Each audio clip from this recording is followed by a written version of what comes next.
Le ministre des Enseignements secondaires, en collaboration avec le Minpostel, la CRTV, l'UNESCO et l'UNICEF, a développé une plateforme d'enseignement à distance pour les élèves du secondaire au Cameroun. Une série d'enseignements dispensés par des enseignants de qualité pour les élèves du secondaire.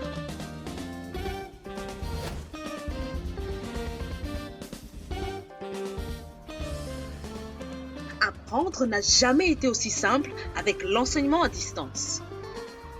Une initiative du ministère des Enseignements secondaires sous la supervision du professeur Pauline Nalova-Lyonga en collaboration avec le ministre des Postes et Télécommunications, la CRTV, l'UNESCO et l'UNICEF. Nous introduisons l'enseignement à distance comme une autre méthode d'enseignement et d'apprentissage qui diffère du cadre de classe traditionnel auquel vous êtes tous habitués. Dans le mode d'enseignement à distance, vous n'êtes pas avec l'enseignant en personne, alors prenez votre temps, détendez-vous, écoutez l'enseignant, prenez des notes et visitez les liens suivants pour toute question ou réponse à vos préoccupations. Allez-y à votre rythme. Nalova-Lyonga, ministre des Enseignements secondaires. Salut chers apprenants, je suis Mvoué Ngongolbi Paul, enseignant de lettres classiques. La présente leçon est dédiée aux apprenants de première A1. C'est une leçon d'intégration. Elle permet de faire le point sur les savoirs effectivement dispensés, d'une part, et de mesurer le niveau d'acquisition des 10 savoirs, d'autre part. Le module d'étude est citoyenneté, vie politique et interculturalité. Celui-ci permet en effet d'aller à la découverte du dense et vaste héritage culturel gréco-romain. Il contribue aussi à ton enracinement dans ta propre culture. Cette leçon d'intégration que nous abordons porte sur la langue et la littérature et a pour titre les besoins du corps. Ainsi, à la fin de cette leçon, tu seras capable de mener une réflexion sur la thématique de la santé physique et morale après avoir manipulé et traduit un texte grec. Pour ce faire, cher apprenant, tu te dois de mobiliser un ensemble de ressources liées à la morphologie verbale et nominale, à la syntaxe grecque, aux techniques de traduction et aux techniques de commentaire. À présent, découvrons le corpus et observons très attentivement chaque mot, les esprits, les accents et aussi la calligraphie grecque. Notre texte a pour titre « Soigner son apparence n'est pas condamnable ».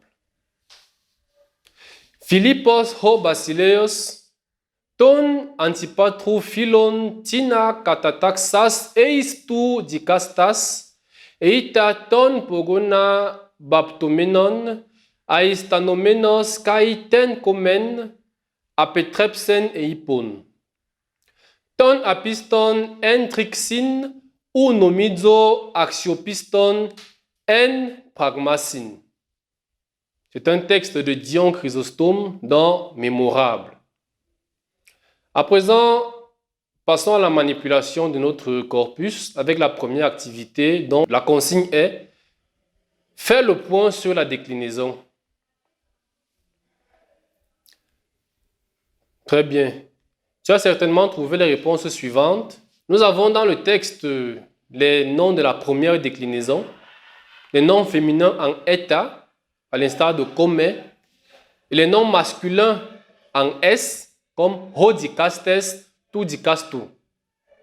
Nous avons aussi les noms de la deuxième déclinaison, ho philippos, tu philippou, ho philos, tu philou, ho antipatros, tu antipatru. Les adjectifs composés de la première déclinaison en os et en on, à l'instar de apistos, apiston, et axiopistos, axiopistos, axiopiston. Nous avons encore les noms de la troisième déclinaison, comme hopogon, tu pogonos, hetrix, testrikos, topragma, tu pragmatos, ho basileos, tu basileos. Bien. À présent, la deuxième activité intitulée est faire le point sur la conjugaison. Très bien. Nous avons dans le texte l'aoriste des verbes composés à l'instar de apetrespo, qui est composé de la préposition apo et du verbe trespo. Nous avons aussi katetaxas, composé de la préposition kata et du verbe tato. Nous avons les temps primitifs des verbes irréguliers à l'instar de eipon qui est dans le texte. Ces temps primitifs sont lego, ero, eipon et ireka. Nous avons ensuite le participe aoriste actif des verbes réguliers à l'instar de elusas et lusantos. Bien, passons à la troisième activité qui nous demande de faire le point sur la syntaxe. Dans notre corpus, nous avons la position qui est mise en évidence. Le nom mis en apposition à un nom propre se place toujours après celui-ci. Nous observons au tout début du texte Hobasileos qui est mis en apposition à Philippos. Nous avons aussi la proposition infinitive.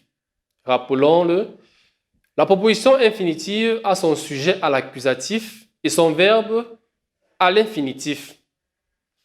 Dans le corpus, la proposition infinitive est ou nomizo ton apiston einai. Ton apiston est le sujet à l'accusatif et einai est le verbe à l'infinitif.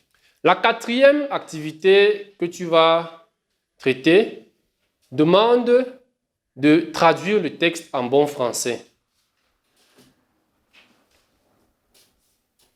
Bien, tu as sûrement obtenu un texte semblable à celui que je vais te proposer. Le roi Philippe, ayant mis un des amis d'Antipatros au rang des juges, puis s'apercevant que sa barbe et sa chevelure étaient teintes, l'écarta en disant « Je ne pense pas que celui qui est négligent au niveau de sa chevelure va être digne de confiance dans les affaires. » Après avoir traduit le texte comme nous venons de le faire, je vais te demander de commenter la réflexion ci-après.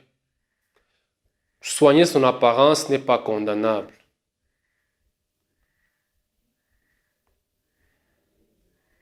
Bien, voilà quelques pistes de commentaires à suggérer. Tout d'abord, l'apparence physique comme reflet de notre identité. Puis, l'apparence physique comme prétexte de valorisation de soi. Et enfin, l'apparence physique comme affirmation de la personnalité. Approfondissons cette réflexion à la maison en produisant un travail de 4 pages. Pour approfondir tes connaissances en grec, tu pourras consulter le site internet Hodoi Electronikai ainsi que ta grammaire grecque Ragon 2. Nous sommes donc parvenus à la fin de cette séance. La prochaine portera sur les activités d'intégration. J'espère que tu as passé un bon moment d'apprentissage. En attendant notre prochaine rencontre, porte-toi bien et agate tuke.